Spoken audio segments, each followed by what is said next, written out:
তো এই বিএনপি জামাত এনসিপি ওনারা প্রত্যেকেই কনফার্ম করেছেন যে ওনাদের রিপ্রেজেন্টেশন থাকবে সামিটের মধ্যে, ইনঅগ্রাল সেশনেও থাকবে, এবং তারপরে ওনাদেরকে আমরা একটা ব্রেকআউট রুমের ব্যবস্থা করে দিয়েছি, একটা মিটিং রুমের ব্যবস্থা করে দিয়েছি, ওখানে ওনাদের লোকজন থাকবেন।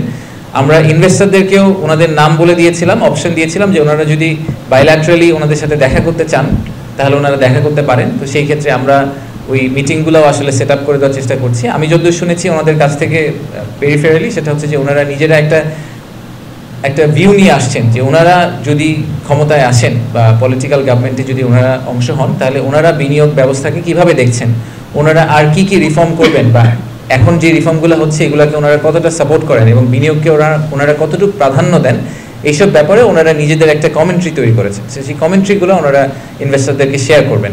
যেই কারণে আমরা এটা করার চেষ্টা করছিলাম সেটা হচ্ছে যে ইনভেস্টররা পলিটিক্যাল কন্টিনিউইটি ব্যাপারটা নিয়ে অনেক কনসার্ন রেজ করে অনেক সময়, যে এই ইন্টারিম গভর্নমেন্ট আমরা ধরেন 20টা রিফর্ম করে গেলাম, যে 20টা রিফর্ম আবার যদি পরে সরকার এসে ওই রিফর্মগুলোকে আবার উল্টা দিকে ফেরত নিয়ে যায় তাহলে তো আসলে বিনিয়োগ ব্যবস্থার কোনো উন্নতি হলো না।